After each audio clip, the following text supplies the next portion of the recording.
Greetings and hallucinations to all you folks out there. Doing something a little bit different today. We are going to be playing some Phantom later on. Unfortunately, I do not have any recent Phantom replays in my inbox. Reminder, if you have any good replays, you definitely need to shoot them my way because I am always in need of material. The best way to get it to me is to put it as an attachment to an email to the address in the description. That is brinkoinsanity@gmail.com. If you don't know how to find your local replay file, then hit that question up in Aeolus, and there are a bunch of people there who would be more than happy to show you how to find it. One other thing I do need to tell you about, check out the main channel page.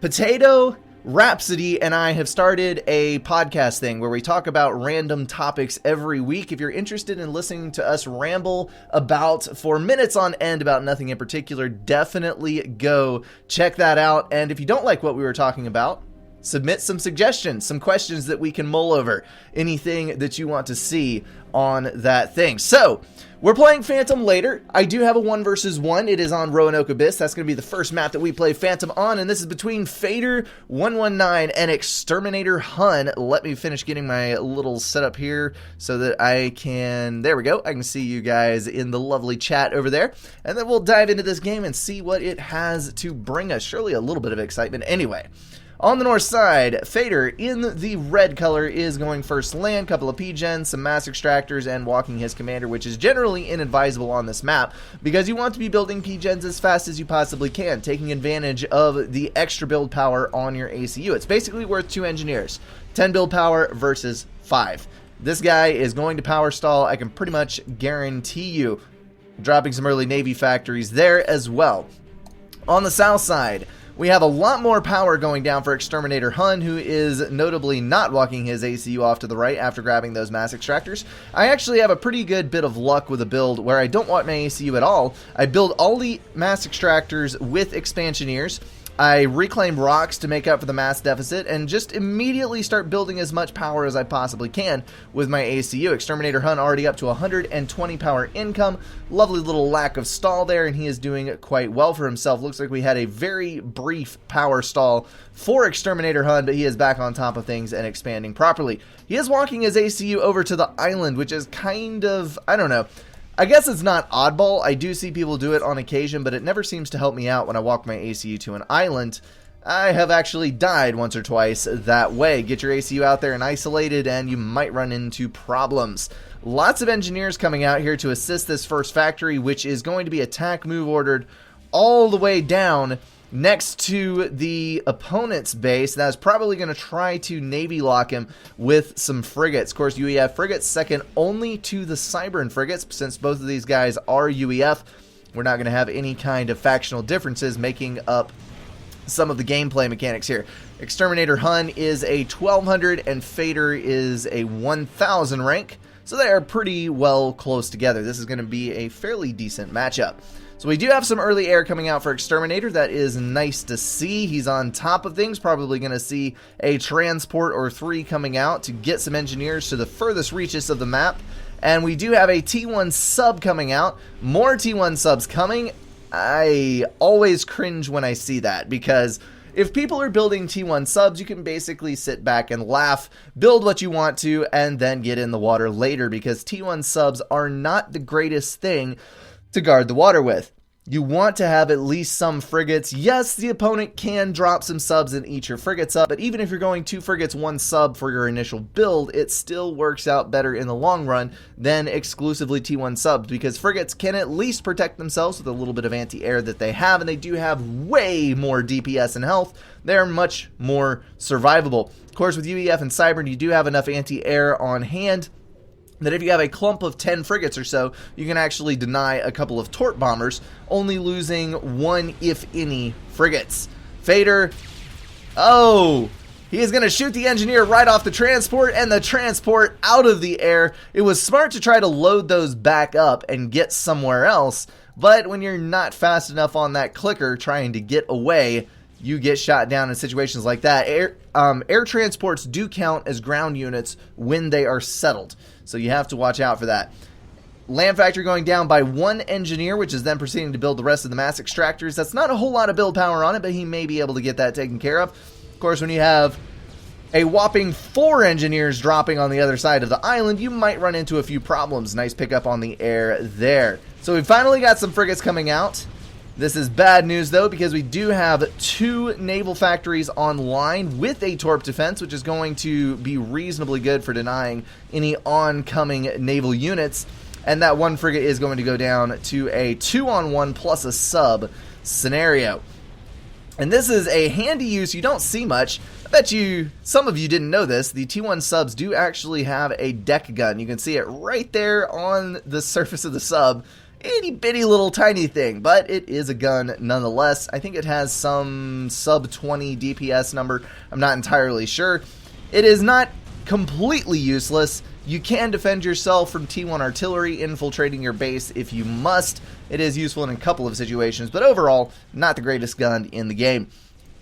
The only faction that does not have a deck gun is the Aeon faction, because of course their T1 Navy is exclusive in its abilities. You have anti-air on 1 boat, surface damage on another boat, and torpedo damage on a third, with no crossover in the mix. It looks like Exterminator Hun is doing a decent job of getting back on top of this whole Navy thing. Fader has utterly and completely failed to prevent Navy getting into the water. That was an excellent team right there, and we've got 1 more frigate and 1 more sub, which has pretty much absolutely no hope of securing this water. There is a bit of production online, though. Fader definitely is getting things rolling quicker than Exterminator Hun is as far as the Navy goes. He has also expanded more quickly. Fader has both of his islands occupied, whereas Exterminator only has 1. He was trying to be a bit aggressive. I do like his moxie trying to get over here and grab this island away from his opponent, but it has put him slightly behind on economy. He's about 13, 14 mass behind, and a bit ahead on power, actually. He has done a reasonably good job keeping his T1 power levels up. That's another thing that I do have a hard time with on Roanoke. When do you stop building T1 P-Gens and transition to T2? Because basically, if you ever stop building T1, you power stall. Sometimes you power stall even when you don't stop building T1. And so getting that T2 upgrade, whether it's on an air factory or a land factory or your ACU, costs an additional amount of energy in order to gain access to the T2 P-Gens. But I guess you just have to bite the bullet eventually and do that thing. Here's a T2 naval factory milling away on what looks to be a destroyer, maybe? Or possibly a cruiser. Maybe a cruiser. Let's actually check the factory. We can see what he's building. That is a destroyer, followed by 3 Coopers, so he is a little wary of the torps that he may find along the way. I don't think I would do 3 Coopers to a destroyer. In my initial build, especially if I had scouted and my opponent was not T2, although he is T2. Let's look at Exterminator Hun's mix. I do not see what he has planned, and I'm not sure why. Why can't I see your queue? 1 destroyer. Alright, 1 destroyer on repeat. If you have a bunch of extra Coopers, they're not going to be very useful if all you're fighting against is a handful of T1 subs, because the destroyers still do have torpedo damage that can take care of them versus a handful of torpedo units. Building multiple Coopers, however, does make you very vulnerable to 100% mass input in destroyers from your opponent. You're going to get yourself in a really, really bad spot very quickly. So that is 1 destroyer out. Looks like the factory was not on repeat. I would not be surprised to see a cruiser coming out relatively soon.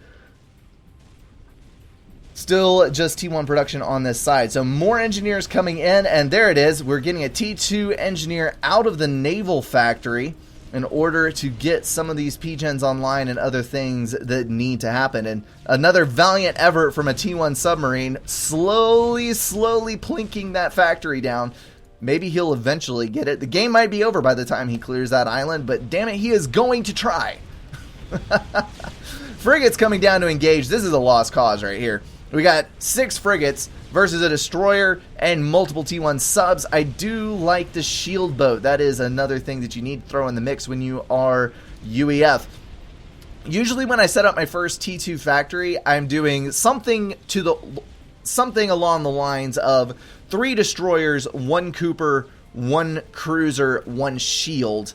It seems to be a relatively well-balanced setup, but if you're UEF versus UEF, you can honestly go 100% T2 destroyers, and you will usually win out over the other player mixing their units up. It just depends on your micro. Valiants can dodge if you micro them closely, but you are at pretty brutal ranges. 60 versus 80 on the Aeon and Cybern destroyers. So there's not a whole lot of room for error on the dodging, but it can be done. 5 frigates over here still. We do have a Cooper moving into range, and funny thing about Coopers, their torpedo range is longer than the frigate's deck gun range. So you can snipe frigates from range with the Cooper, and that's actually what we're seeing here. Firing those torps away, Coopers do have a huge amount of torpedo damage per mass. It is the single most lethal torpedo unit in this game, and I know you're saying, but wait, Brink!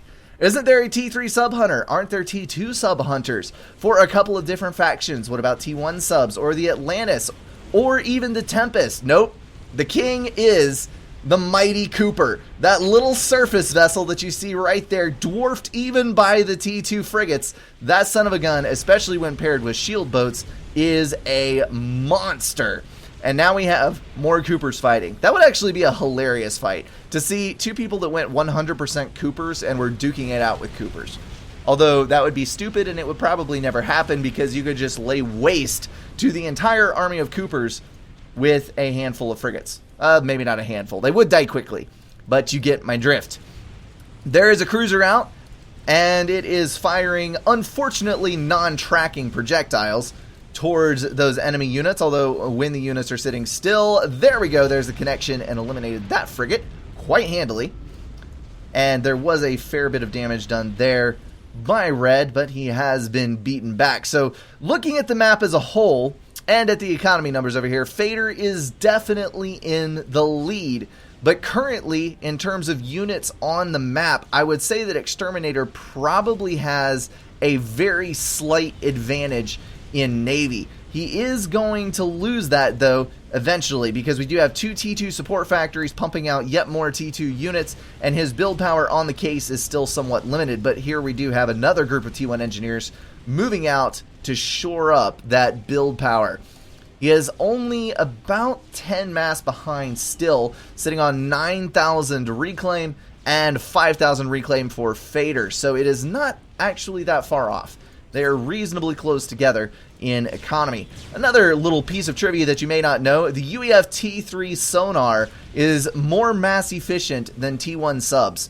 You can build mass sonar platforms and win versus T1 subs, which I find absolutely hysterical, but that is something that you should never ever do unless you're just rubbing a horrible defeat in the face of your opponent, because obviously Coopers are better, and frigates or destroyers will absolutely own the sonar platforms. But you know what? If you compose your entire navy of sonar platforms, you will never be without intel. That is the one advantage that I can see in this situation. All right, we have a drop. That is an ACU loaded up. Apparently, he has decided that he needs to vacate the premises, although I'm not sure why. There's only a destroyer and a couple of hover tanks over there. Nice job with the hover tanks, by the way. There is a forward T2 HQ pumping those sons of guns out. They're moving towards the island and eliminating some much-needed infrastructure. There is a T2 PGen over there, although there are 4 and a 5th going down on this side. I do like the torpedo bombers as well. They will do wonders in recovering naval control on this right side of the map, but they will come at the price of air control, because he is already behind on interceptors. But you know what? Screw air control. If we can get a landing from this ACU, it's probably all going to be over. Although there is one destroyer close. There's another destroyer over there. And there's some T2 fighter bombers already built. This could get a bit dicey. Does he have radar coverage? He does not have radar on his main island. That's not good. Here comes the transport, landing right on the beach. Fader is on the ground, and he is building point defense like a madman. T3 ACU is more than a match for a handful of T1 engineers. Those T1 point defense absolutely massacring the engineers before they even get a chance to build one point defense. We got a couple of point defense up there, but now that there's a shield down, it does not even matter. Janus is moving in. There are 4 T2 fighter bombers, which is enough firepower to be ridiculously annoying, but probably not enough to straight up kill that ACU unless Fader cannot keep shielding up. He's got flak. He'll start dropping those T2 fighter bombers, but I don't think Exterminator has any upgrades. Not on his commander. He has no T3. He cannot keep building air once this factory goes down, so that's going to be highly unfortunate for him. Here's the deck guns coming into play again. Red was using them earlier. Now Exterminator is doing everything he possibly can to drop that shield, using the deck guns to slowly whittle away at the health on that. Got a T3 point defense going down. Ravagers, probably not the best idea. I would be building T2 point defense. Everything here is in close proximity. What is your T2 point defense range, good sir? How are we looking at this on the island? Yes, you can pretty much reach the entire island with some T2 point defense. Everything important anyway. They will fire quicker. They will kill more T1 units, and that's what he's having to deal with here. You built the T3 point defense versus T2, T3 units, and large portions of infrastructure. Exterminator Hun moving up, and Fader again laying in the T1 point defense. I think it is some 3 seconds to build with the T3 ACU. Janus is moving up. This is actually very smart. He is going after the power. If he kills the power, the shielding will not stay up for Fader, and that will cause major problems considering the fact that we have 2 destroyers over here and 2 more coming from the backside. Fader could actually die here. I'm not sure that he will, but this is not one yet, not by a long shot, although I did not think of this. T3 point defense does outrange Valiants. So as long as those Valiants stay within firing range of the ACU, they are going to be taking damage from the T3 point defense. Not cool. Not cool at all. T3 ACU, let's check over here. We got T1 point defense. It is 1 second build time as long as you have the mass to feed it. And it consumes a lot of mass. Actually, with 102 mass per tick, I'm not sure if Fader could actually feed that for an extended period of time. Let's check and see. Yes, minus 126 mass per tick. So it is not quite 2 seconds to build those point defense. That is a lot of mass output. All right, the ACU is running away. 1,400 health left. Can he kill it? A couple of naval units moving in, destroying what little build power is left. The ACU now owns the island, and there's enough T3 point defense online that the Valiants will not be able to kill that commander. You can see what I'm talking about with the T1 units right there. T3 point defense wasting entire volleys from 5 point defense to kill 2 or 3 T1 units. That is just such a horrid waste of resources. Fader bravely building a T2 P-Gen all the way out in the open. Although I guess he really doesn't have a whole lot to fear. He's got to get that T2 P-Gen up in order to keep his shielding online. That is critical here. 4 Valiants moving up, trying to target this base and get rid of this point defense as quickly as possible. There goes the shielding. Now they're firing on the T3 point defense. 1 down. If they can maintain this, if they can actually eliminate all these point defense, he stands a chance. There goes 1 Valiant. It's basically 1 per volley with that kind of DPS. Well, nope, there was a smooth little dodge. No, don't sit on top of each other. Makes the kill easier. He was retargeting to get the T2 P-Gen up there. Those destroyers moving in on the outside islands. All of the power did get killed up here, so that was why there was such a vicious power stall going on for Fader. Fader still down to 1.7k, but that is far superior to the 860 being brought in by Exterminator, who has gotten another naval factory down and is pumping out frigates. The shield boat is a nice touch. You just got to keep it with those destroyers. And something to note, the shield is not actually accurate where you see it here. You only get coverage inside the red ring. So these 2 boats are not protected by that shield, even though the shield looks like it's outside the circle. I'm not sure. I guess it's kind of a visual thing because you're seeing the dome of the shield projected below the shield boat. The shield boat is not in the center of the dome. So you're seeing it projected way out past the range ring of where it actually touches on the top of the water. Something that a lot of people don't realize, the shield projectors are spheres. They are perfect spheres. So when you have a hover shield go out on the water, the sphere of the shield goes below the surface of the water and can block torpedoes. That's why mobile shielding works out on the water. And even the shield domes that you see on land, they do go underneath the ground if the ground was not there. So, Fader's winning that one. Exterminator giving up the ghost. And that is that. Excellent comm drop there. It was a relatively even game all the way through, but those dirty backstabbing techniques, man, the Cyberns would be proud of you, Fader, even executing such a move with the UEF. Okay, so I know that was a 1 versus 1 replay. We're going to get out of this one here, and we're going to host up a Phantom. First one is going to be on Roanoke. That is going to be our naval Phantom, and then if we have time for another game, we're going to do it on, I think the map name is Octave. So we have a super fast-paced, land-based Phantom. All right, Phantom X, let's get up here. We are going to go for Roanoke, which is in the R's. I cannot English. There is Roanoke Abyss right there. We're going to host that son of a gun up. You are very welcome for casting your game, Fader. I love a good comm drop. I really, really do. And I needed a game on Roanoke, so it works. All right, it is 6 players. We need to change a couple of options here. We need to keep it on random spawns. We need to keep it on locked teams. We need to do no teams. We need to make sure... Where are we at here? Phantom X bonus multiplier. Ah, there, now it's loaded. That was very, very glitchy. What are you doing? There we go. All right, meteor delay does not apply to this map. Paladin ratio is 1 to 2.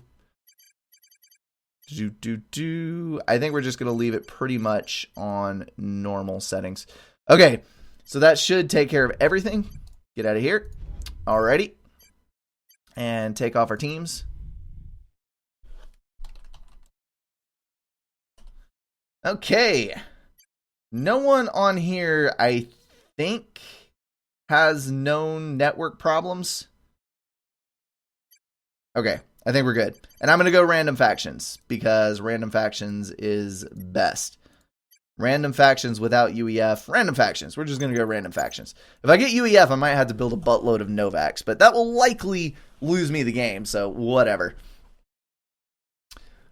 All right. X up and launch. We're actually getting into it quick today. So for those of you who have not played it before, Phantom is a game mode. Chat is great. Phantom is a game mode where everyone disconnects immediately upon entering the match, and we lose connection to one, and the other is automatically ejected. Who was that? No, George is in here. Okay, Jonas and Blast Chilled. You are not in the next one. Apparently, you have problems. Very large problems. Very severe problems. I cannot close my window. So let's go over here. Let's go to Spring Commander, and we're going to end task. Yay! Microsoft is so great, isn't it? Windows is just the perfect operating system. It has every tool you could possibly ever need, and it only updates it when you most don't want it to. Okay, that was a very convoluted statement. I sometimes hate Windows. Let's just clarify that. All right. I don't want to be white. White is such a bland color. I would like to be vivid purple. There we go. I could be royal. And let's go.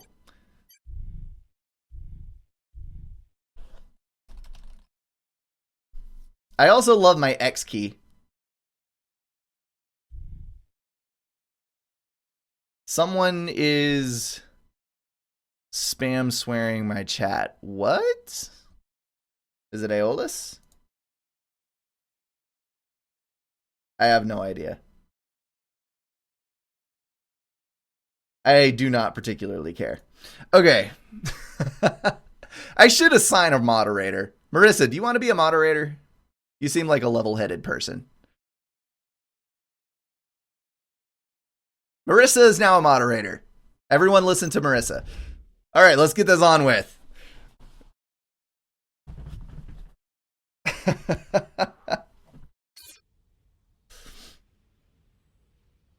Oh crap, spectators is on and I didn't kick everyone, and so that's what caused the massive disconnects. Oh good lord. Hopefully this doesn't do the same thing.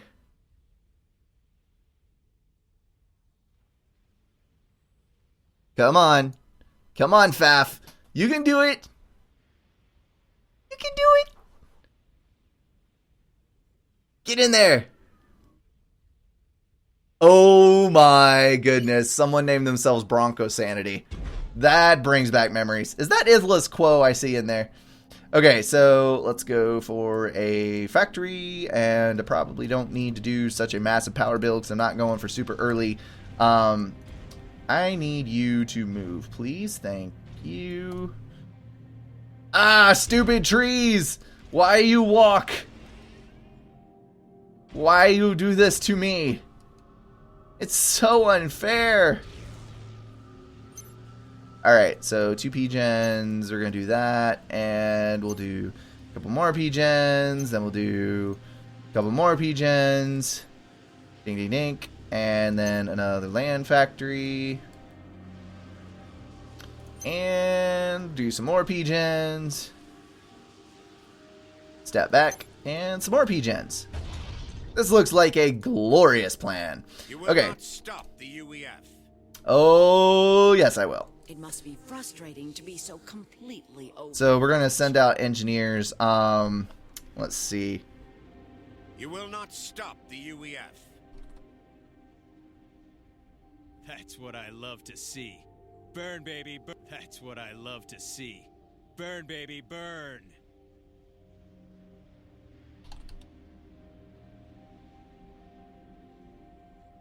You're not putting up much of a fight. Ah, why am I going to Rogue?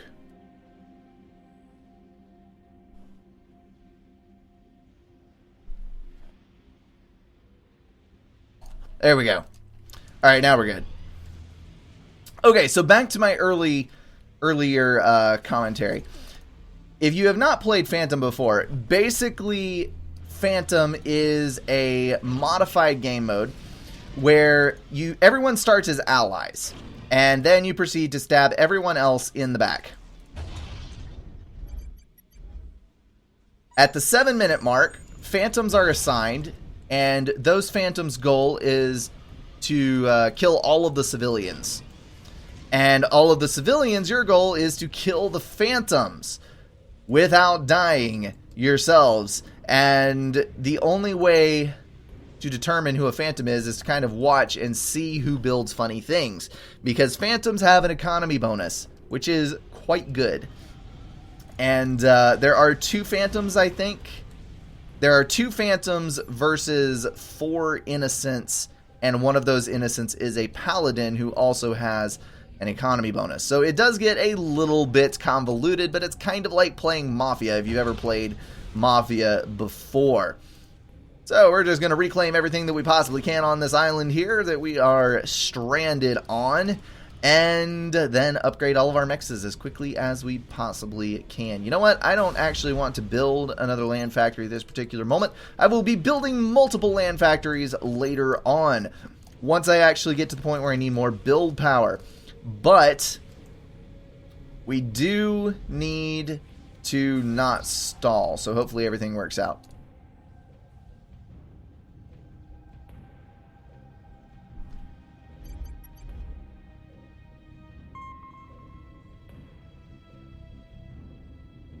Wait, why is Roanoke trying to take mine? I don't understand. Oh, I get it. Okay. So I'm taking that, this, and this. That's what I'm doing. That makes more sense.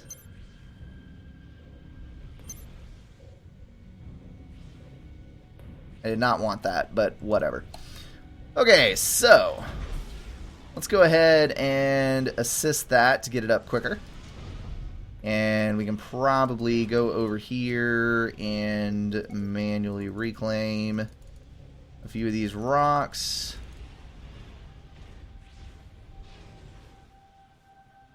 That'll get us up a little bit. And we probably have enough to go ahead and do that. That's going to really drain on our mass resources, but I think we have enough in storage to finish this off. What is being pinged? Okay. That makes sense. Alright, so you're good. We're going to go ahead and do that one right there. And you, just to make sure that we don't stall, we're going to go down here and do the same thing. Spam manual reclaim orders. Wherever there is a rock, they will auto-locate. There's going to be a lot of manual reclaim orders that don't actually land on anything. But if you plaster the entire surrounding area, you will most likely get all of the rocks. Just like our little engineer's doing right there. Happily sucking away at all of those boulders. This is the stock map. Why would I not use the stock map?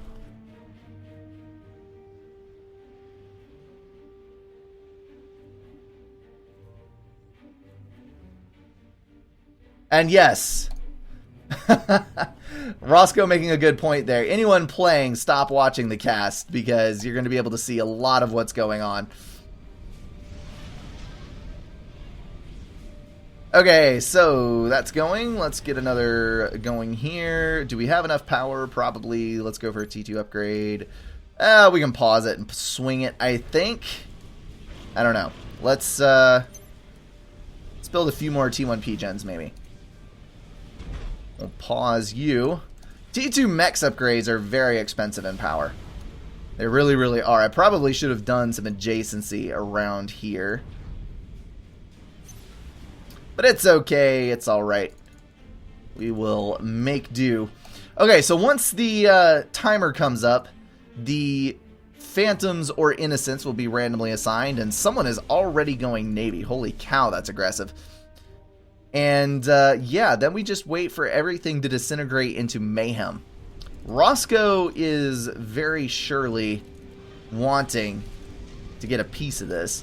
I'm going to have to scale up naval production pretty quickly once we get into actual game territory. Okay, you can reclaim there. And let's unpause that ACU one more time, as we have another 120 power to feed us. Once we mass stall, should be good. We're not going to mass stall at all. So we got 2 mechs upgrading. We can probably pull off a third, seeing as we're a little bit positive on mass. That's probably what the problem was right there. Let's go here. And you'll reclaim some more. La-di-da-da. It always kills me how tree clumps reclaim from such a huge distance away. It makes absolutely no sense, but whatever. It also gets annoying when you're trying not to, when you're trying to place... Ooh. Let's do 2. It's also annoying when you're trying to place move orders and not actually using the move order key. And it continually places a reclaim order instead of the order that you intended.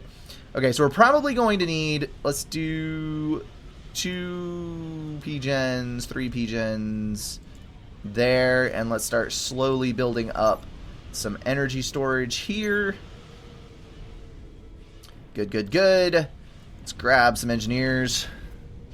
You guys are mostly done reclaiming. We're going to assist you, and then we're going to do our storages. We're going to put off RAS for quite the little while, but I think it will work out for us in the end. You are going to come here, assist that, and do storages there. We're done with T2. No, we're still power stalling very, very, very slightly. Dang it! Alright, so both of you guys are on the reclaim route. We need to get all of you, and let's do storage things. So there's that.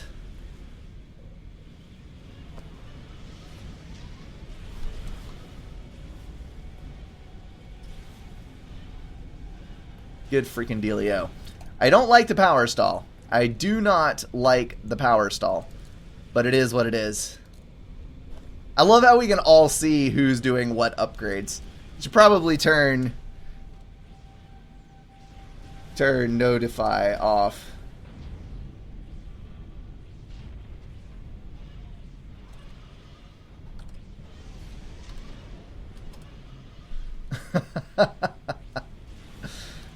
So there's a couple different schools of thought here. You could either go RAS later and upgrade your mass extractors more, which are technically more efficient for getting mass, or you can go RAS early, like a Chief Jaguar is doing, and not have to deal with building so much power. Chief Jaguar is in blue. He's got 2 T2P gens, and he has not yet finished the upgrade on his 2 mass extractors. His ACU is probably paused here, and he is getting the upgrade off of a lower amount of build power. I just need to get this T2P gen up because the power stall is brutal. There we go. We are in business now. So my economy, my mass income is going to be drastically superior to his when I go into RAS, but that is not always a good thing. Okay, so the Navy down here is slightly worrisome to me. Like, I'm just not a big fan of people preemptively going T2 Navy, although he's probably just doing that strictly to defend himself, because reasons? Yes, reasons. So the energy storage is building up relatively quickly. That's keeping me from wasting too terribly much power. Wasting some power, still. It's less than ideal. You 2, you 3. Let's go ahead and assist the ACU. Get those extra P-gens up.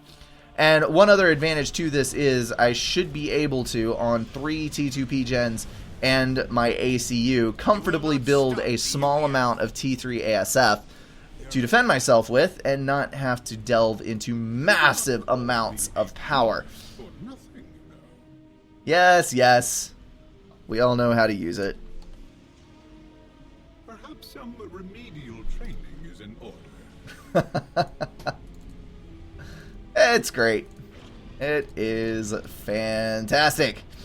So, who is doing what and who has a massive advantage over everyone else? Roanoke is looking rather normal. He is going for resource allocation, does not seem to be doing anything ridiculously speedily. The Chief Jaguar is doing normal things as well. Green over here has just now gotten all of his T2 mass extract. No, he has not even gotten all of his T2 mass extractors, only the core ones. And Aerosmith is going for resource allocation, so he is definitely not a Phantom if I had to guess. Juan, he already has resource allocation and is getting his last couple of T2 mechs. This is also not looking too great. Huh. Weird. Okay then, whatever. Let's go ahead and get resource allocation. Always a good plan. Juan is also Cybern. I need to keep an eye on him and make sure that I don't get myself telemazed, because that is a bad way to end your game. I'm just going to stick to this, thank you. Alright, we can go T3 on you. You guys can all assist, that's fine. Once my power is back up, we will go ahead and RAS again. Whee! T2 build power is amazing for this. And pause. Ran out of mass. Getting low on power. We'll just wait and let it tick back up again. Let's pause all this stuff. Need to get RAS as quickly as possible so that it's more efficient. And there it goes. And stalled again.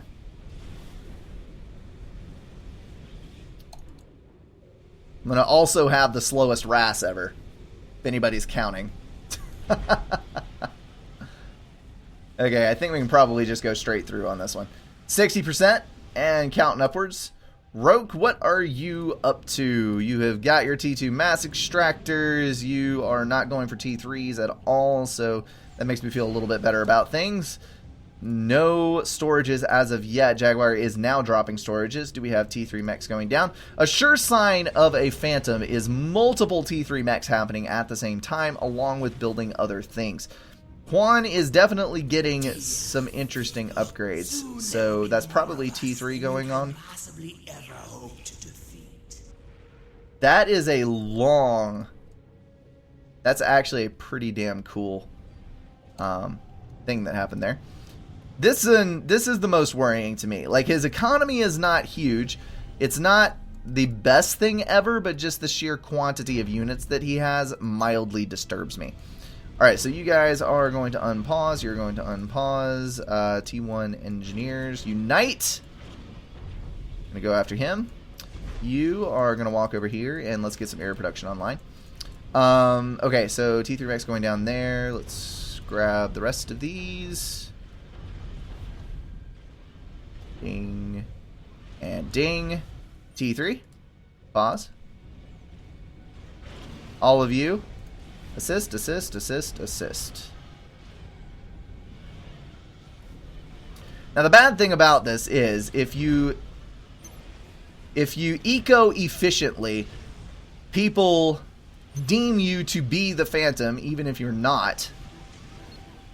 And then you're stuck with ridiculous accusations and end up dying even though you're a civilian, which has happened to me on multiple occasions. Let's just hope that it doesn't turn out to be the case this time around.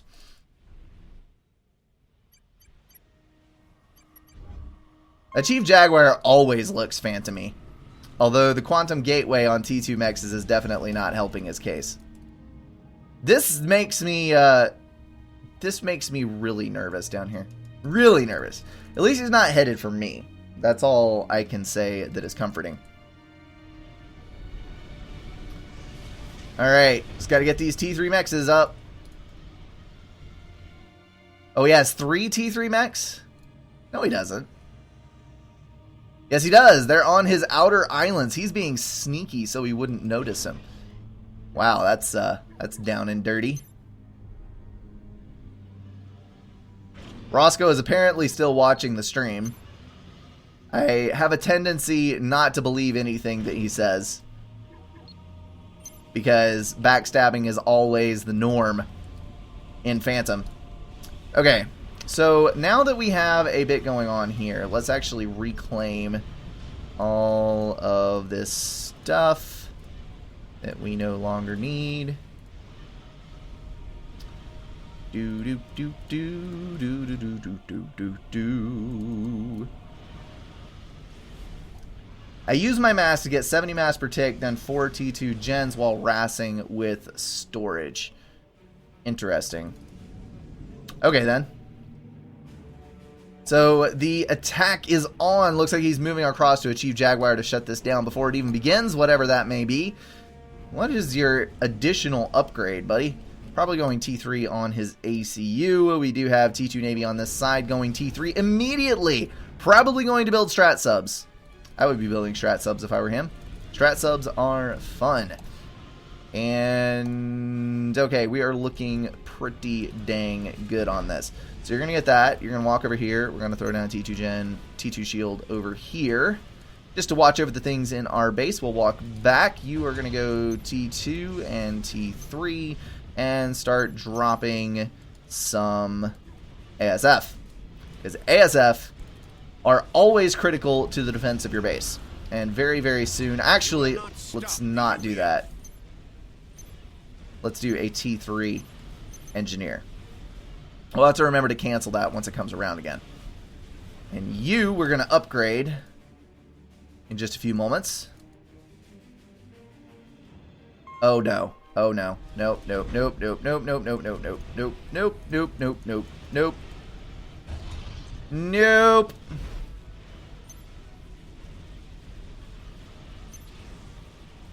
This is not happening. Aerosmith, I am going to murder you mercilessly. Goodbye.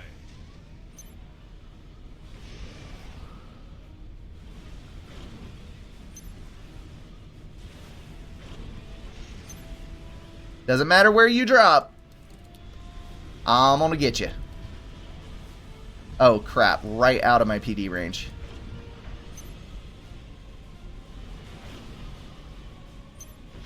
Alright, why are you leaving? You didn't break. Screw you and your non-breaking buttocks.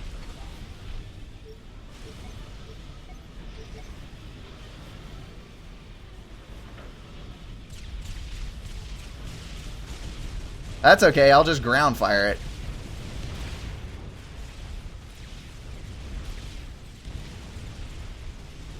Alright, well I got Cerberus turrets in range of that one, so that's good. Let's go up here.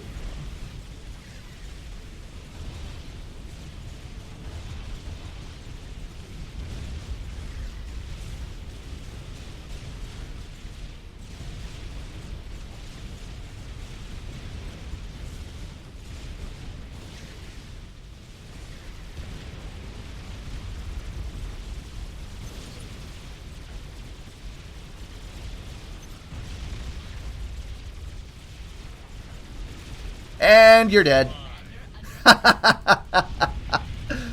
That was ill-conceived. What? Why is the innocent coming after me? Come on now. Come on. That is just utter stupidity. Why are you doing this to yourself? And now I've lost all of my T1 engineers. Well, crap.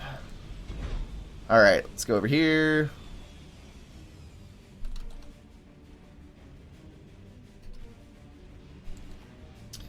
Alright. See, this is what I was saying a while back about like the reasoning behind me not really playing Phantom anymore. Is because it doesn't matter whether I'm Phantom or Innocent. People just want to kill Brink. So, they just come after me. That's all good, though. Alright, we're going to go T3. And Engineers. And, yeah, Reclaim is good, I guess.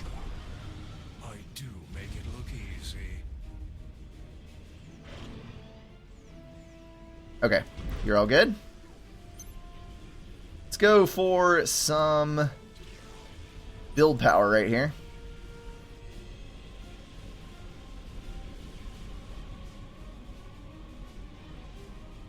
Actually, no. Let's go to the other side. At least I've got a few Jesters. Between the Jesters and the Cerberus turrets, I really super doubt that he will be able to telemaser me. Alright. Achieve Jaguar is the one that I'm most worried about, because he will just eco till Kingdom comes, and then it will end badly for everyone. As long as we don't have nukes going down.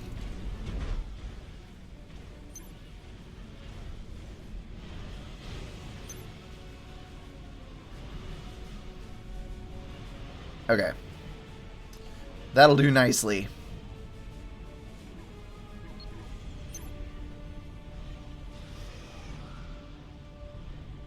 I think that will reach. I hope that will reach. That should reach. Alright. So all that looks good. Our T3 mechs are upgrading nicely.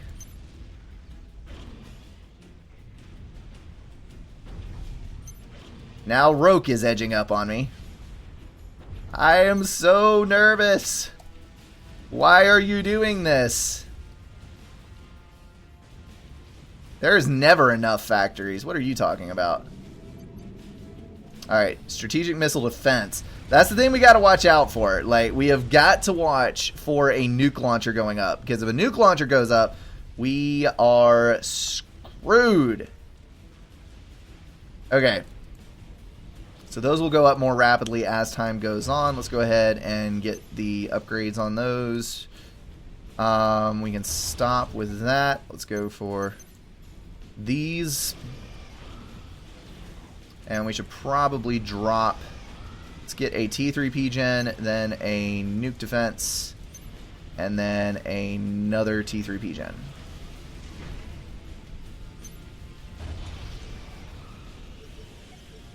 Alright, there's that.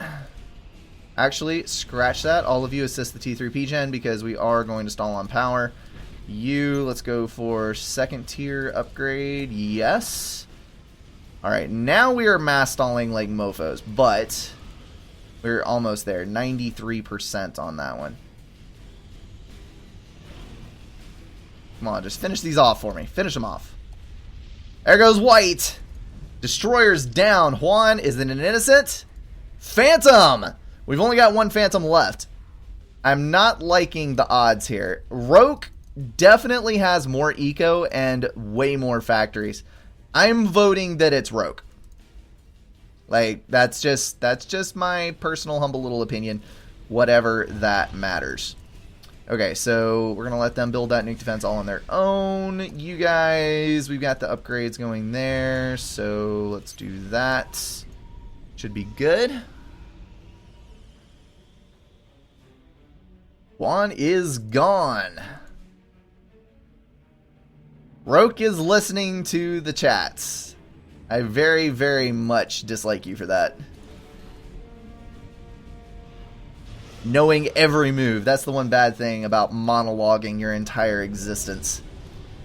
Why are you T1 transporting engineers? Where are you going? Ah, over to the island. That is where.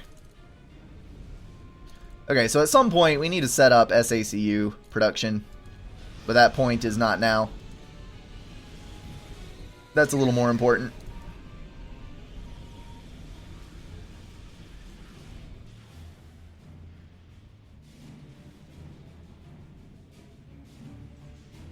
So many factories. So many factories. Good lord.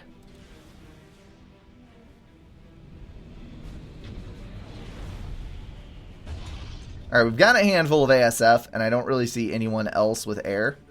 So let's do this. That'll go over well.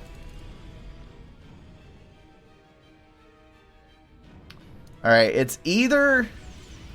I don't think it's Roscoe, because he just has too little stuff. It's got to be either a Chief Jaguar or Roanoke. And both of them have a lot of build power, and it is definitely a Chief Jaguar. Why do you have 3 T3 factories? That is just obscene.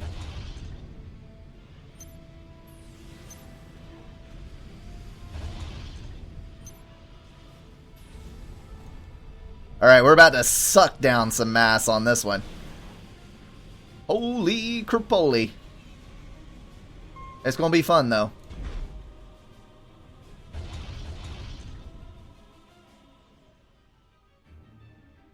Luckily, he doesn't have T2 Navy. Like, that would be the ultimate we're screwed thing. Now, see, that is actually an interesting point. But... oh, good lord, he's building a Maver.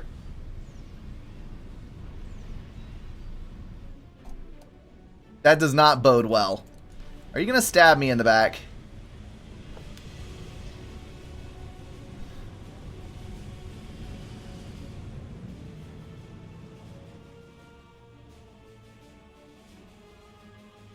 I'm thinking he's going to stab me in the back. I am very, very not okay with this. Okay, so still going quantum gateways. We are 400 freaking mass in the hole. That's not good.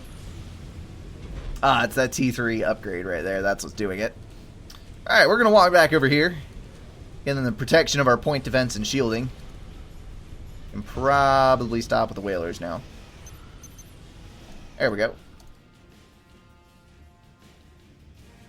Dude. The whalers could be fun on the outlying islands, but that would require breaking allegiance to do. Why are we building... oh, he's getting ready to break. He's building sonar. Or, not sonar, Omni. We need to do the same.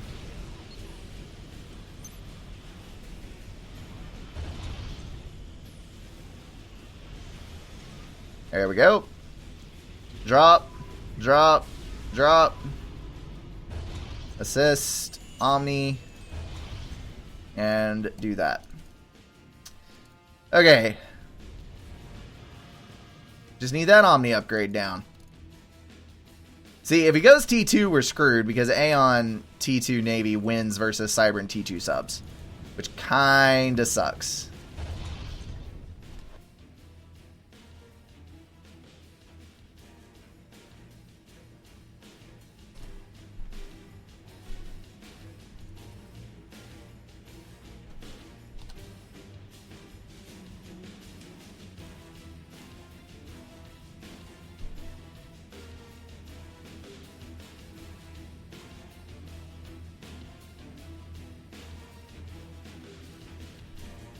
Okay. The T3 production does worry me. Like, that is a lot of T3 production.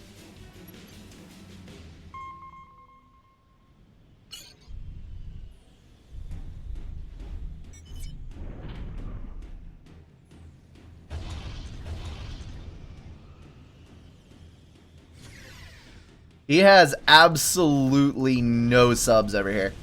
So we can just like go in and absolutely demolish everything over here. Wreck it.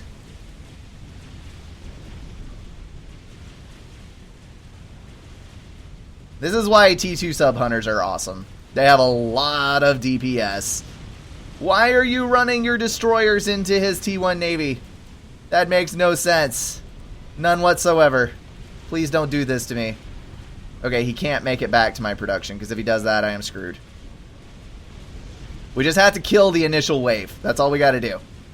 The initial wave goes down, he will not have enough to deny this many T2 subs. That's how this goes. So let's monitor, make sure he's not doing anything stupid. That's right. That's right. Just die. Die like you're supposed to. So many T2 subs. This is how you produce T2 subs, people. 2 factories and a bunch of hives. It's the best way to do it. Alright, we're going to go T3. He is begging for Achieve to save him, which I find hysterical. Alright, so we're going to stop with you and go for destroyers. I think that's going to be the most efficient way of attacking out here. Alright, let's head north. Get all this on the road. We're going to sweep his production. And then as the Salems move up from the back, we'll start eating into the bases.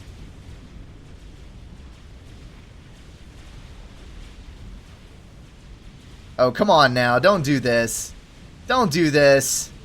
You don't want to throw Coopers at me. The production is so vast here. Like, he is producing so many T1 units that just the time required to kill the T1 units is becoming huge. But thankfully, we are reducing his number of factories.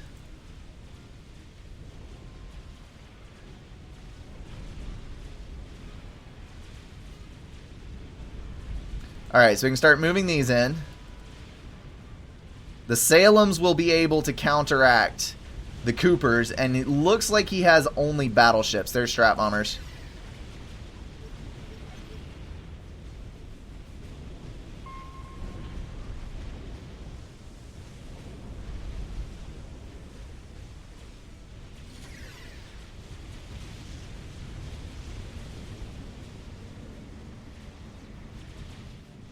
Oh, this is... I am trying to watch my ACU as well because I'm terrified that something horrible is going to happen to my ACU. Ah!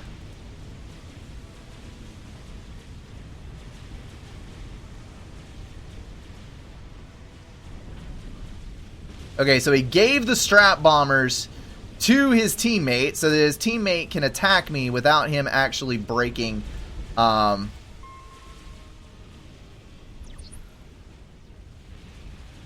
Okay, not good, not good, not good, not good, not good, not good, not good. There's the strap bombs.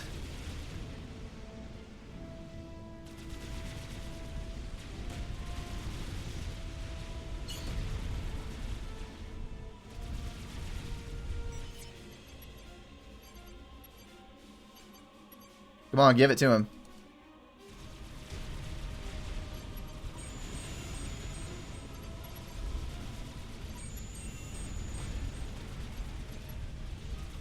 Oh well.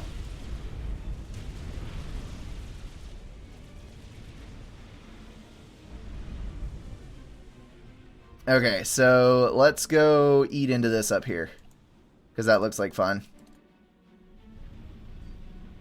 Oh, the strap bombers are coming and Roscoe is never going to dodge that. Oh, good lord. Who is lagging? Whoever is doing that needs to go die in a hole. There he goes. That ASF gift was completely and totally futile. Yep. Innocent. Please give me my ASF back. Please give me my ASF back. Please give me my ASF back. Yep, here he comes. Get him, get him, get him, get him, get him, get him, get him, get him, please, and thank you. Very, very good. Very, very good. Alright, we need to bring the subs back down because this is going to get dicey. Hopefully I have enough mass. No! Screw you and your planning. Holy crap. That was bad. I'm not in reach. Okay, we got to stop this. We got to go over here. Ooh, where is my economy overlay? Do not need that. Now I'm not going to have all of that lovely mass coming in anymore, and he has multiple battle cruisers and shields over here. My only hope is to bring in enough T2 subs to actually swing this. They are allied in this. One of them is the Phantom. I don't know which one.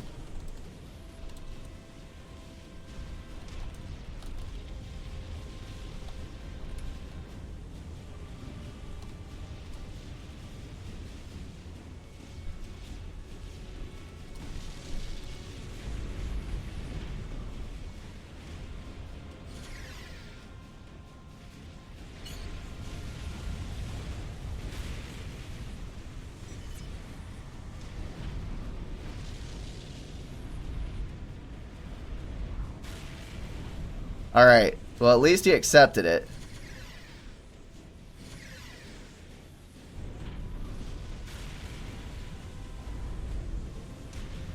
Good lord, I can't even spend all my freaking mass.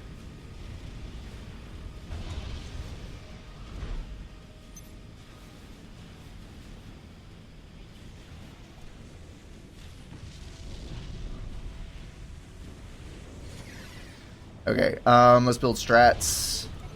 See what we can do with that.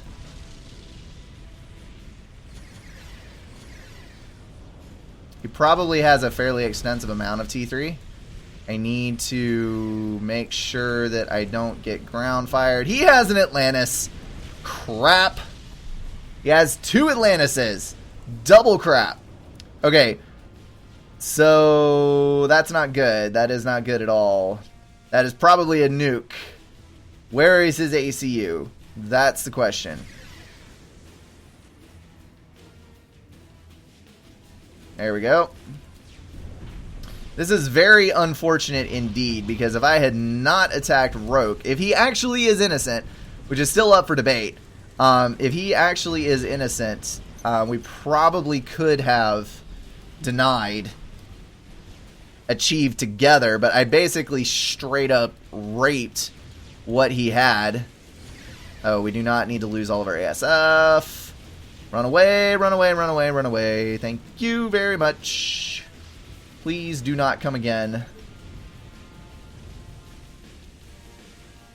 Alright, now we're in trouble. This is not going to end well for us. Alright, so Roanoke and him are still allied, and I still have absolutely no freaking clue which one is the Phantom. That is probably the ACU right there.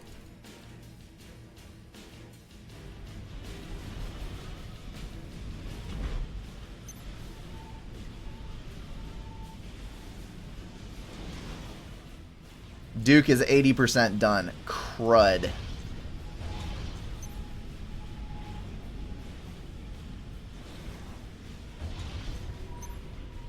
His production is just so high. Dadgummit.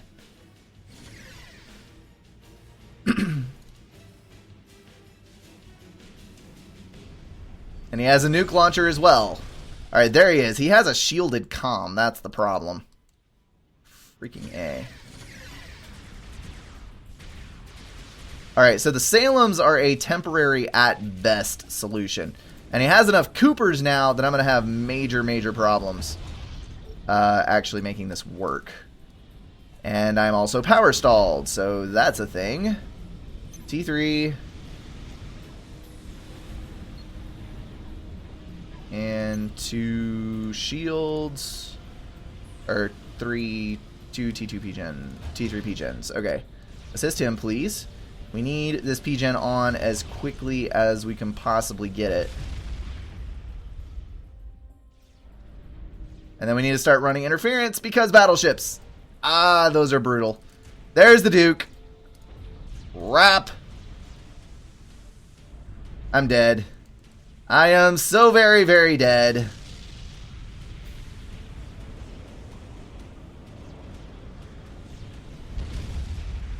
And there goes my build power. He just got too much. GG. I'm going to go down, and then Roke is probably going to go down, and one of these guys is the Phantom. I just know not which one.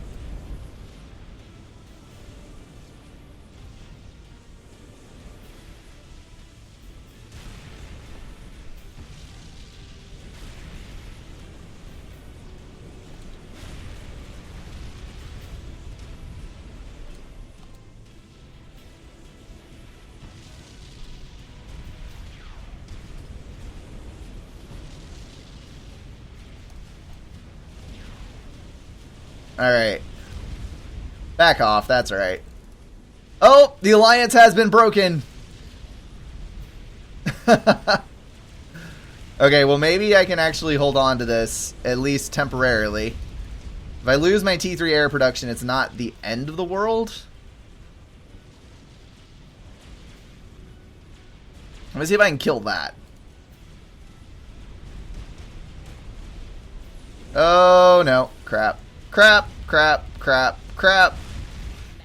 Ah! No, get away from me! I don't want your stupid battleships!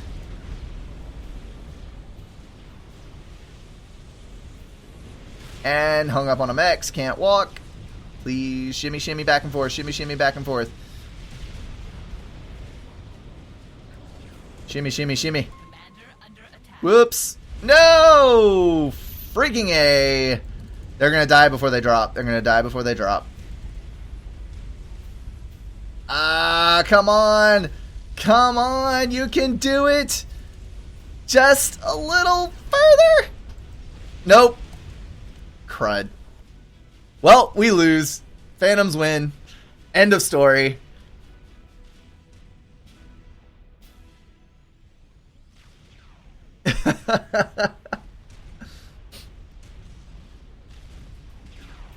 Wow. Okay, that was interesting. It was very interesting.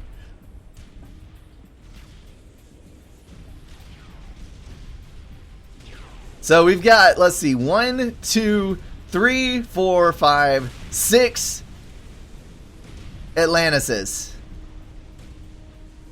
Yowzers. Holy crap. Yeah, Achieved is most definitely the Phantom in this situation. God dang it.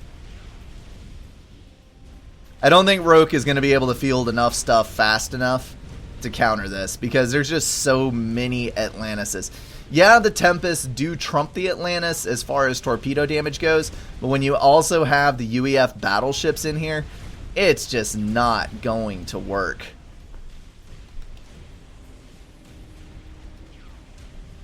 Such great teamwork. Such great teamwork. Here comes the nuke. Is there a defense? There is not a defense. And Roke is going to develop a very bad case of sunburn. Welp.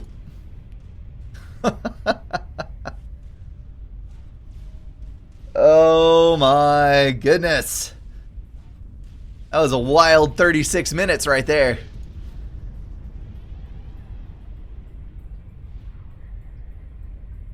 Okay then, let's do something different. Let's play a land-based Phantom game. This one will be a little bit...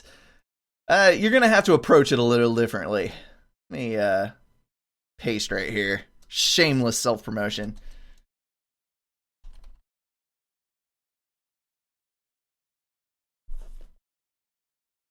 Okay, let me get this set up. Play. Go Phantom X. We're going to go for Octavia. Where is Octavia? Octavia. Probably with the O's, which are not by the S's. Is it Octal? Octave. There it is. Octave 1. Host it up.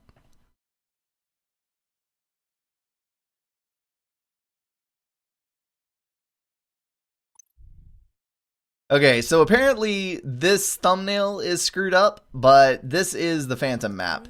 And it looks like we have, what, 5 mexes? This thumbnail is awful. 5 mexes, everyone in close proximity to each other. So this is basically like Desert Arena. Like, it is very, very, very similar, is what I'm looking at here. Alrighty then. Let's go! Actually, I'm gonna be that douchebag. I blame Brink for the last game. Oh my goodness. Yeah, that was my fault. I called it and I called it wrong. Oh well. It happens. It happens.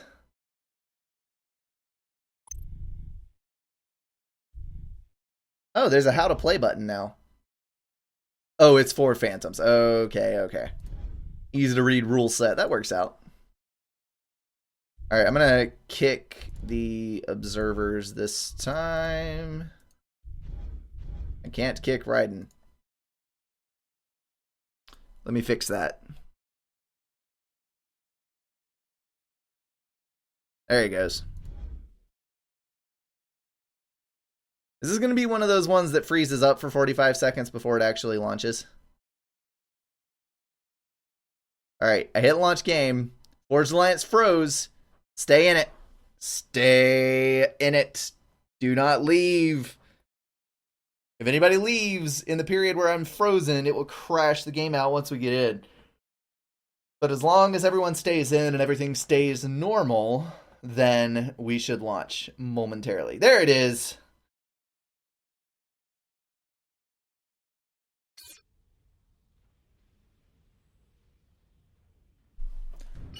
Woot woot. Oh, we got double hydros. Holy cow, that is beautiful. I should not have done that. Let's do this. We're gonna do that. We're gonna reclaim. We're gonna go for 4 mexes. Perhaps some remedial training is. You're a coward. Alright, that looks good enough to me. What I love to see. Let's go engineer. Okay, so we have a fair bit of reclaim around our base. We have 1 mex out front. We have another mex out here. So everybody gets 6 mexes. 6 mexes is the dealio. And now we just have to kill each other. Really? Really now? Really? Humanity will be saved. We got a UEF on one side and a Cybern on the other. This is going to be a fun game. I bet you guys can already guess which direction I'm going with this. Yuck, yuck, yuck. Okay, so anybody who's in the game, please leave the chat, leave the stream. Do not ghost this game because that is being a very poor sport. Alright, we're going to do that. We're going to go over here, drop that. The bad thing about it is that 2 hydros is awesome, but it's not enough to go T2 upgrade off of. So that's weird. That, my friends, is what happens when you do 4-way symmetry on a map and you have a really crappy editor. No, I'm just kidding. Actually, you assist him, and you assist him. There we go. I'm going to drop the other engineer on the other side. Storage is going to be a little sketchy, but I think we can make it. Alright, go over here.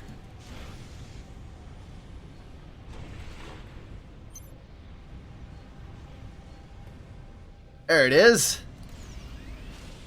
And do that thing. Let's go out here. We're going to grab that mass extractor and that mass extractor and then try to get our hands on one of these here rocks out in the front. If nobody else claims theirs. And you.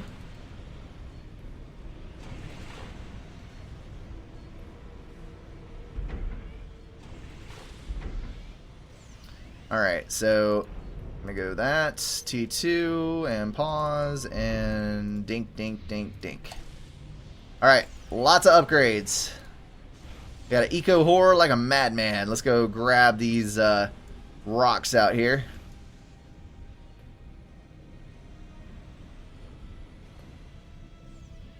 That ought to work.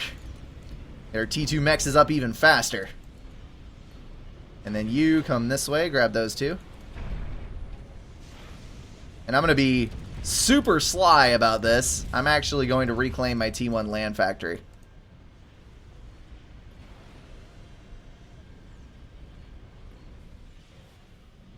Because I do not need that extra mass. Or I do not need that extra build power at this particular point in time. I will rebuild it after I upgrade my stuff.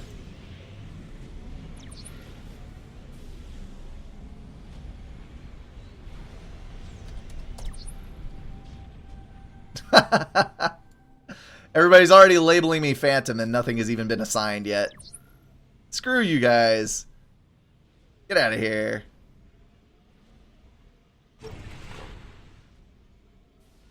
Aerosmith is just upset that I owned him last time.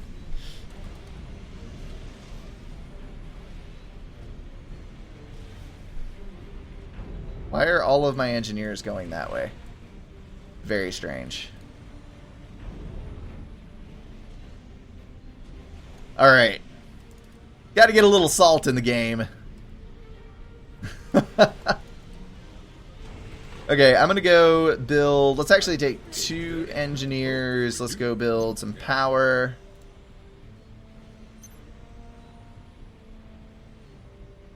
I'm gonna do that, and there's a reason I'm gonna do that, because I'm gonna build one of those in one and one of those in the other. See, there's a reason for everything. Wow. A monkey could have performed a better comm drop? I'm not sure about that. Yeah, I wish I could reclaim my ACU for a boost. That would be monstrous. And amazing.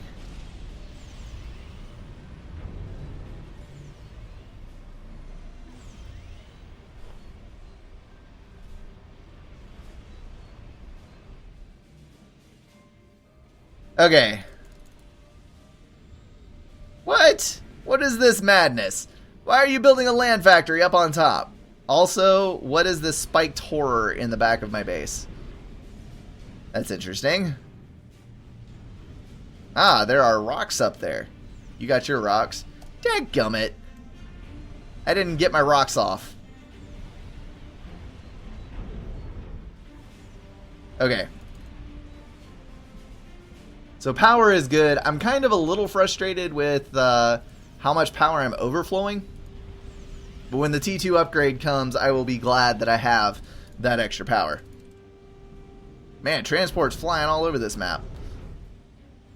What is this?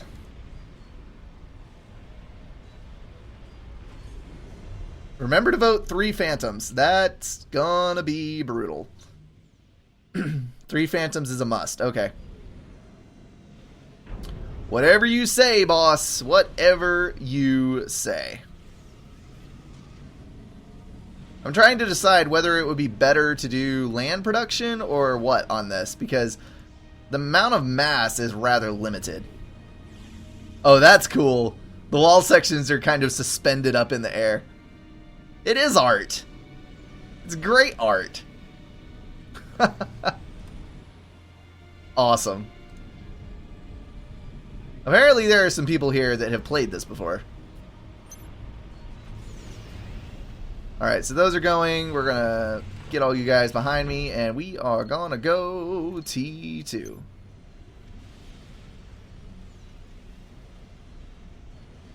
Once we get T2 up, we get storages. Like so. And at this particular moment, we are actually looking pretty dang good on economy. That was smart too. Control carrier transport. Get that mass back. Trump's wall. People everywhere. Control Kang everything. Gotta get that T2 mass up. Because it's all about that mass. About that mass. Alright. Go up here. Go up here.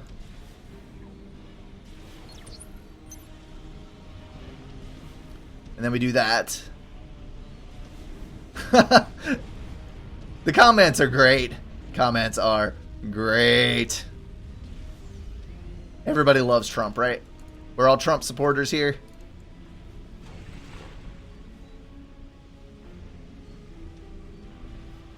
We should absolutely make Subcom great again.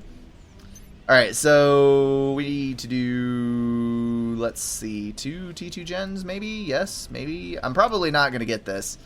I'm probably not going to get this up because, okay, he is going T2.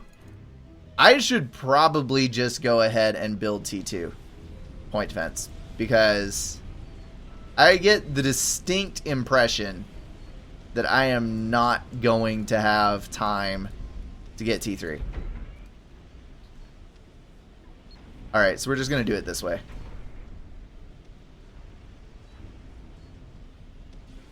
Alright, assist him. Gonna do a buttload of power after our mass storages, and then we'll go for some of this mess. Just build ourselves a symmetrical fortress. How's that? Sounds like a plan to me. Oh, goodness gracious. We need the power first.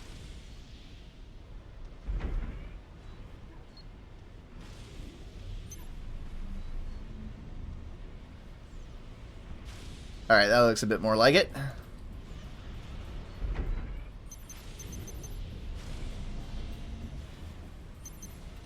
It's all out of order! Stop! My symmetricalness is ruined.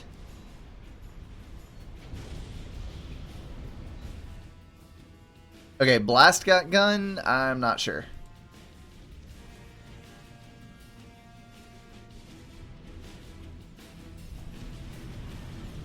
Alright, we got power generators over there. That's nice. Huh.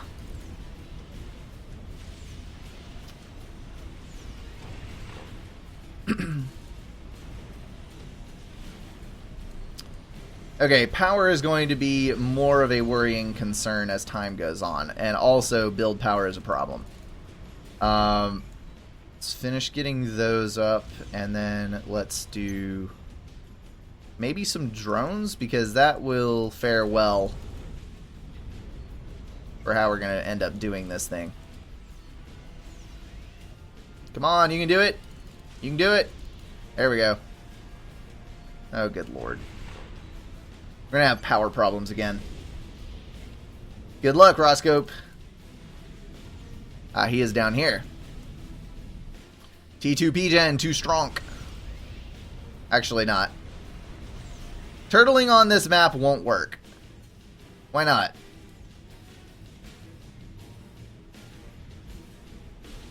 I beg to differ. I think turtling works all the time. Although I am probably incorrect about that. Oh well.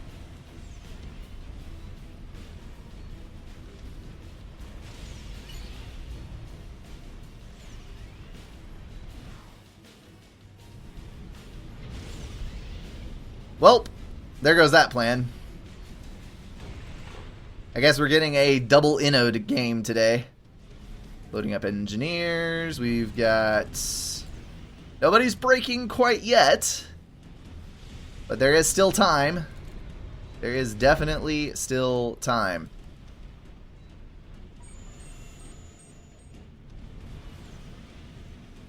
Why is there a wall section going down? What is this? I need to get my Lenny sections back up. I lost those templates a while ago. Just need that build power. That's all I need. Just assist him.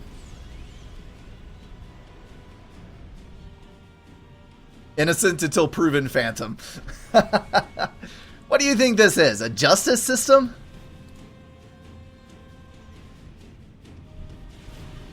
I do kind of like the wall art. Get it? Wall art. Oh well. Oh, you're reclaiming his smiley face. That's not very nice. Apparently you're not a happy person.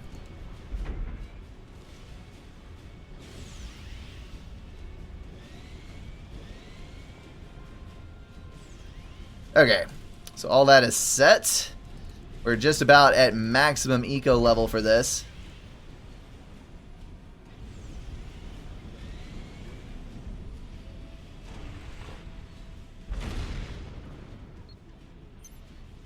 Do I want to go T2 Gen? I think I do actually want to go T2 Gen. Let's go over here.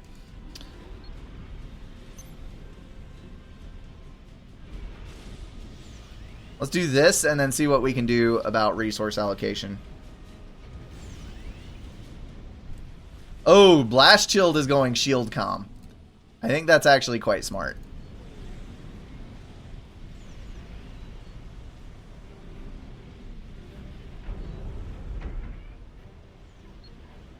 See, I've got 6, and I've got double Hydro. I can probably get Wrass off of this.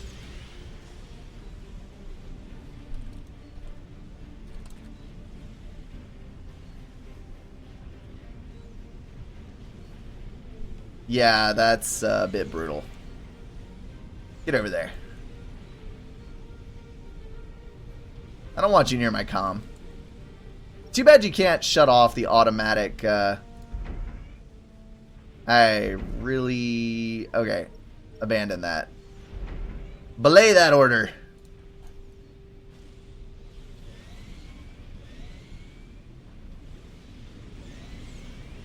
We're going to go for that second T2 Gen. Because it's just going to take way too long with one. Yes, I absolutely just wasted that much.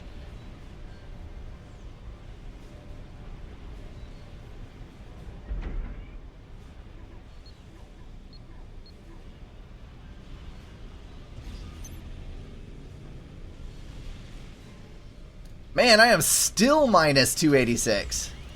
Must have more mass than I thought I did. Alright, pause you. Pause. Pause. What's one drone do?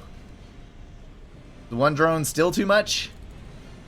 One drone is still too much. Pause you. Alrighty then. We'll just wait it out. It'll be the slowest resource allocation in the history of mankind. System enabled. I am going to get Tax Knight. I can already feel it coming. I can feel it coming in the air tonight.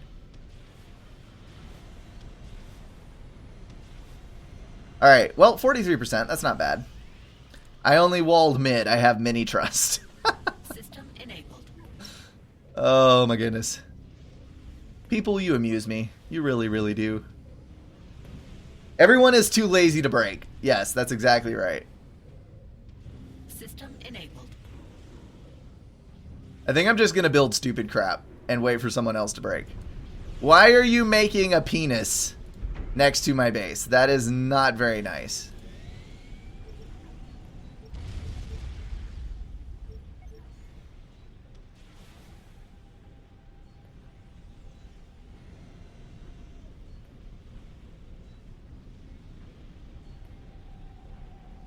There we go. That'll work. Ah, screw it. Let's just bite it and go. No one is allowed to Wrass on my watch. You know what? I don't care. I really, really don't care. Thank you for the mask, though. I do like the mask. Uh-oh, I hear guns.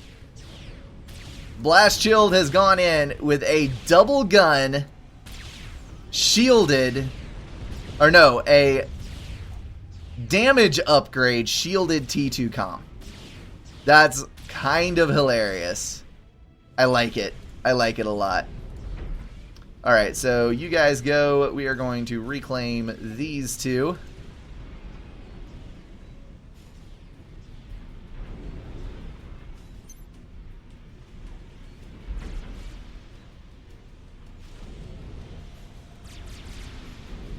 There we go. Yep, just assist him. Oh, crap.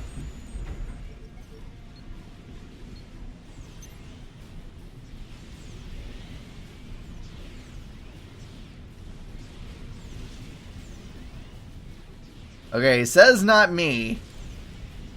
I have my doubts, though. I mean, really.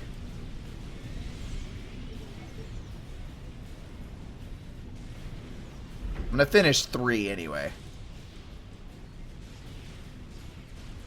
So he's going around the back side. That's interesting. Oh, look, gunships coming to his aid. Nope. Nope, they're aiding Blast Chilled. Okay, then. Why is Roke attacking? What? I don't understand. That is definitely an Inno. So that means these two are Phantoms. Nope, it was a Phantom. Crap. Oh my goodness. That is epic. I did not see that one coming, but it's all good. So if they're just going to take care of themselves, I may just sit up here and eco the entire time. What is this mess? What is happening here? So Blast Chilled has broken with orange because the T1 point defense was firing. But I'm not entirely sure how this is all going to work. You're missing a Mex. No, you reclaimed the T2 to build the T3. Okay, so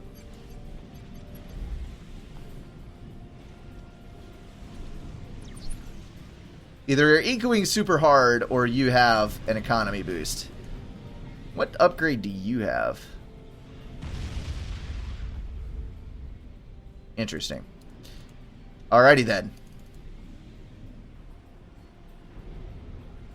So Roke is going T3. That is for Aeon. He has got a lot of gunships. A whole lot of gunships. And actually getting on the back section here is not a bad idea at all. Because this is going to be a really protected area. There goes the T2 gunships. Ooh, crap.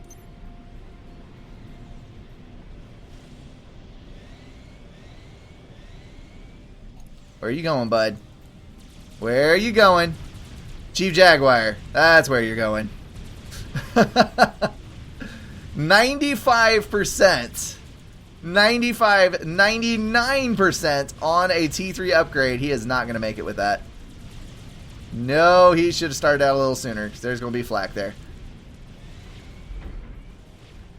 There is going to be flak. El Crapo. Alright, he's building a shield. That's going to buy him some HP. Luckily, the gunships are spread out enough that they aren't going to... they aren't going to all get shot down by the flak at once, so that's a good thing. There's the second shield. That means the gunships are not going to break the shield coverage. Unless Jaguar can't get another up. Oh, they were able to.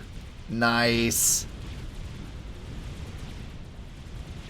Here comes the T2 pop. And 4,000 HP on the shield. More gunships coming in.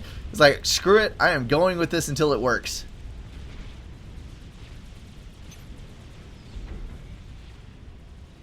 Alright, so we're doing that. We're going to have a nice little eco tucked away here. That's for sure. I don't know. Jaguar is valiantly protecting himself from this. I think he's going to need some other kind of shield breaker here, honestly. Let's give it to him. Let's walk over here.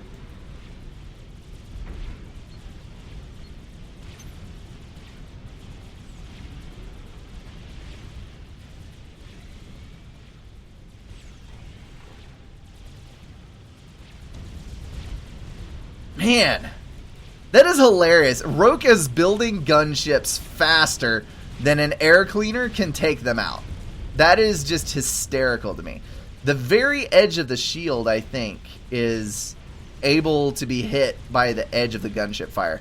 That's the only thing I can think of for why that shield keeps going down. It's funny nonetheless. Funny nonetheless. Alright, what is everybody else doing? Am I, like, walking into a horrible situation here by not building anything? Oh, Blast Shield's got 3 attack launchers. He can kill whoever he wants. Crap. Let's do that.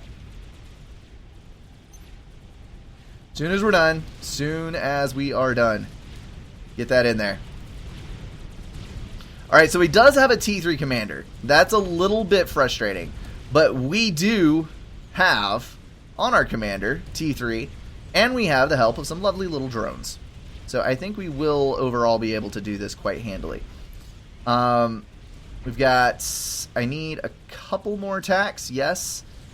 Yes, there we go.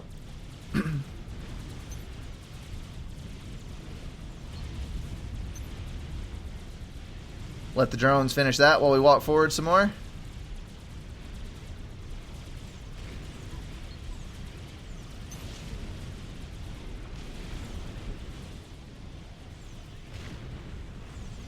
Come on, guys, finish. Finish up them drones. Bam. We're good.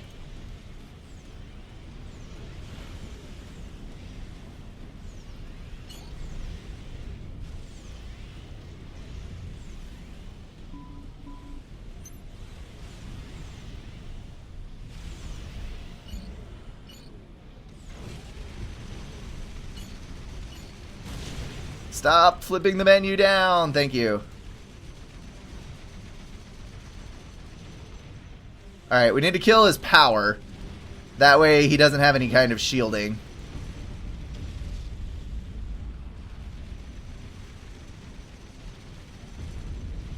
And then kill him. Where is he getting his power from? Did he complete RAS?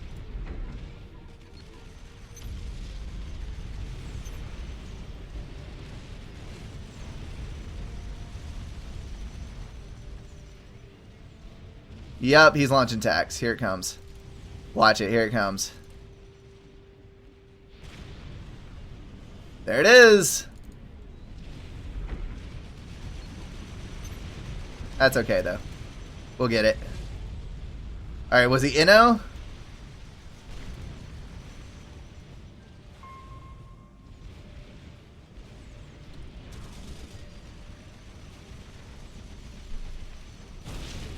And now I'm a target, even though I'm Inno. That's not good.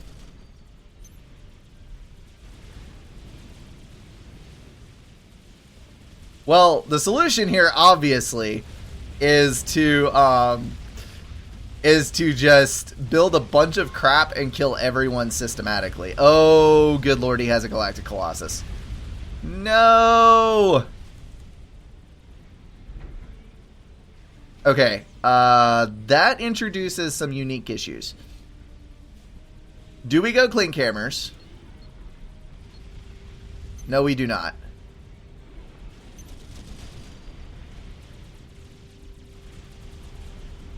We go for double Fat Boy. I think that's what we do here.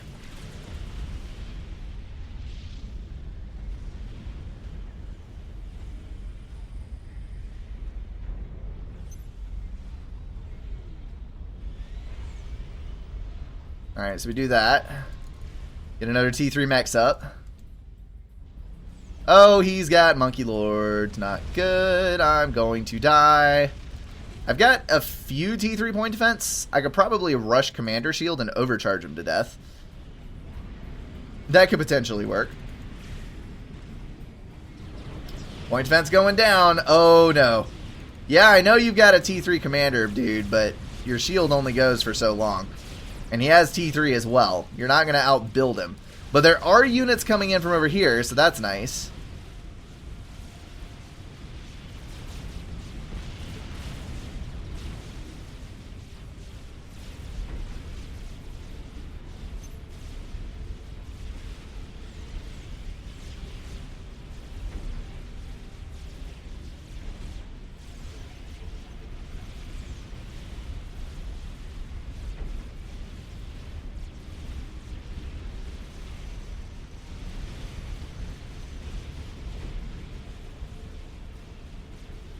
Are you going to break?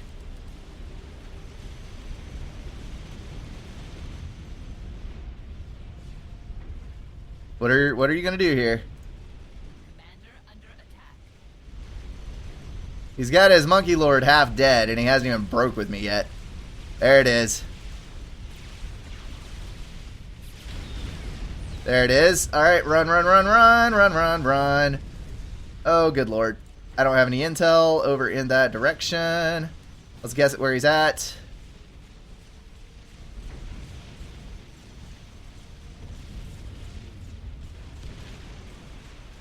Can I hit him? Oh, there's the laser. Now I can hit him.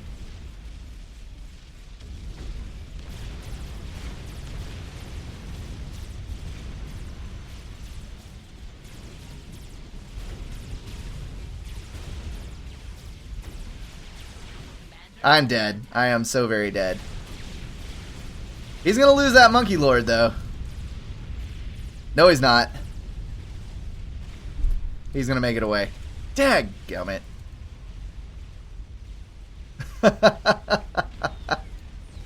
I told him I was innocent. He's probably a phantom, though. He is definitely a phantom. The second spider is what did it. I could have had a couple more point defense, or I don't know. Yeah. Alright, there's one paladin, one Inno, and one phantom alive. So who's going to get what, though? I am genuinely amazed that Blast Chilled was able to kill Roke, even with the help of Roscoe. I am betting this is our Phantom over here, because he has just thrown up so much so quickly on so little resources. He has to be. So these two need to work together on that, and it looks like Roscoe has already broken. So maybe this will work out in the end. Maybe, just maybe. We can always hope. That's a lot of wall sections. Apparently he is not a very trusting person. The megalith looks very dangerous, though. T2 Gen going down. Yeah, he has vacated his base entirely. Reclaiming that GC to build his own GC, I think, is a fantastic plan. He also has all of this reclaim from from Roke's base, which should do quite well.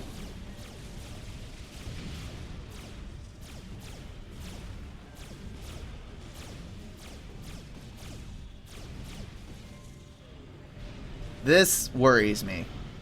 Because if these guys don't get multiple GCs or air or something up, that megalith is literally just going to walk all over their bases. And that is not going to be fun.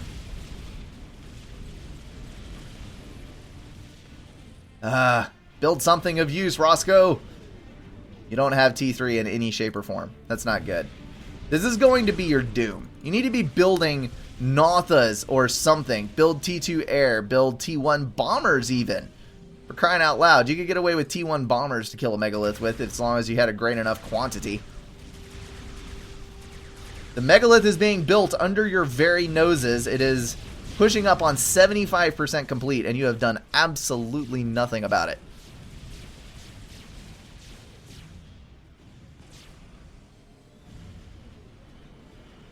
This is starting to worry me quite substantially. Okay. You people in chat, do you think there's any hope at all in this?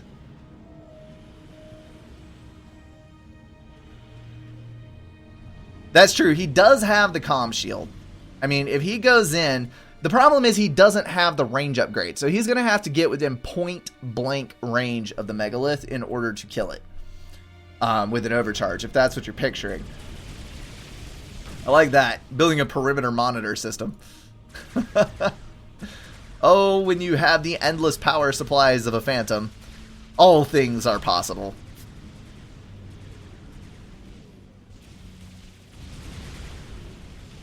Okay. Here comes Mega! There he is. And now the real panic attack starts. You gonna go for an immediate second Galactic Colossus? I really hope so, because that would be probably greatly beneficial to you. He is not building another T4. That's the good thing. And the megalith is venturing forth. It is not going to stay and guard the base. The bad thing about it is that Blast is about to lose another P-Gen. This is less than ideal. Oh, he's lifting his engineers up to the top there to reclaim all that crap, too. Alright, I misspoke. The megalith is still sitting there. Is that that is the flat cannon. You would think with a flat cannon that is almost as big as the shoulder cannons, the megalith would actually be able to do some damage to air. But no, that's just not how things work in SUBCOM. Still a badass looking unit, though. The tail always kills me. Like, I don't know. I didn't think about the unit proportion correctly when I first started playing the game, because I started playing SUBCOM FA on an HP crap top with a first gen i5 integrated graphics. So I was basically playing on lowest possible settings all the time and always lagging at like -1 or -2. In settings it was more like -6. And units just never looked the same when I first got into the game because, yeah, I could not actually see what was going on very well.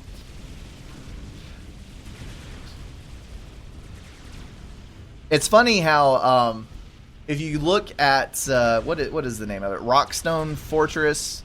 Something like that. Whatever that map name is. Fort Rockstone. That's what it is. If you're on the lowest fidelity settings graphically, you can't actually tell where the ramps are. Like, I was wondering why my units were detouring around the edges of the map to get to certain portions of the base, and it was because there were ramps there that I couldn't see because the texture quality was so low. Same thing goes for Battle of Thermopylae. Like, Battle of Thermopylae looks inverted if you have lowest fidelities on. Oh, very smooth with that shield. If you have the lowest settings on, the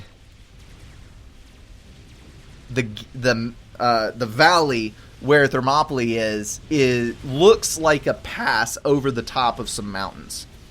I also used to think that Thermopylae, I was like, the Battle of Thermopylae took place in a pass. I was like, why is it a mountain and why do people call the sides of this thing hills? Because those are obviously valleys. No, it was just terrible graphics settings. That's all it was. Alright, the GC is venturing forth. The megalith is still guarding the base there, so he's not going to get super far on that. I'm also surprised that the monkey lords have not been reclaimed yet. That is very odd. Very odd indeed. Also, should not be throwing away air units one by one towards an ACU that has shields in multiple forms and lots of anti-air. Like, that is such a waste of resources. But then again, you're Phantom, so you don't have to worry about resources. Who am I kidding? Doodly doo da doodly doo. Doo doo doo doo. And we just watch the mayhem continue. Browse Reddit or something, I don't care. I am staying in this son of a gun until the last thing dies. But commentating for 2 hours straight does wear a little on the old vocal cords. I think I'm actually going to order some food. Yeah, that's totally what I'm going to do. Got an awesome Japanese steakhouse near my house that serves up some of the best steak that I have ever had and some amazing fried rice. Very, very flavorful. Better than most places that I have been. Oh, there's an Awasa. It is glorious. Maybe he'll get to use it. The game might be over before he gets done. I mean, it's a distinct possibility.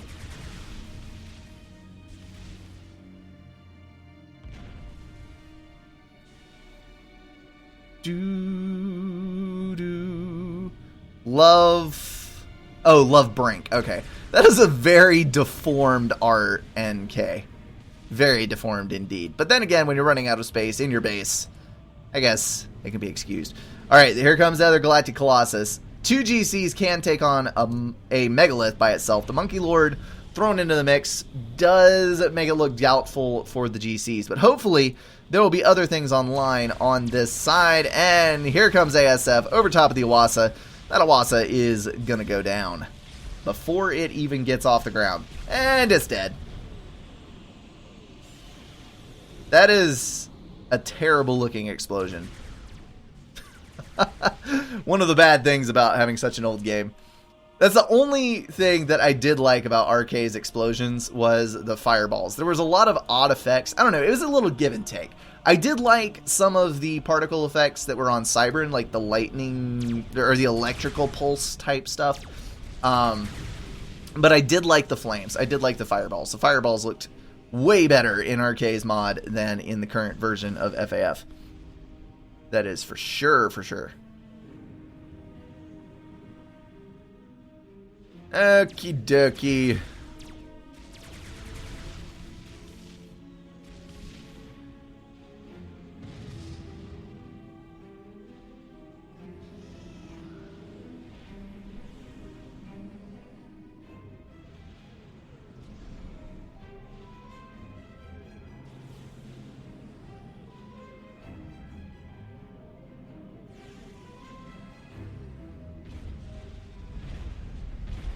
All right, George, what you gonna do?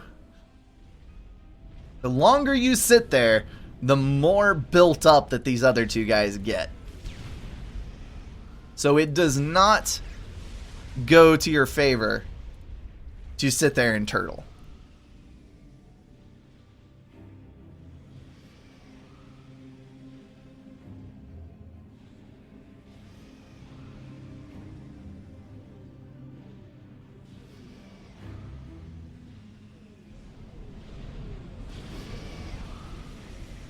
Corsairs, that's different. I guess, I don't know. You can spam up a bunch of Corsairs, and sometimes they do slightly better than Strat Bombers when there's no other ASF or anything around, because obviously they have higher DPS per mass than a Strat Bomber does, because they're a lower tier unit. But they fly... No, I guess they fly the same speed, don't they? They have less HP. They're much less likely to actually get off their full payload when you're going up versus this much anti-air. So it can be somewhat of a problem. George has 0 TMD. None. They should just build a buttload of tack launchers and just nail them with tack launchers.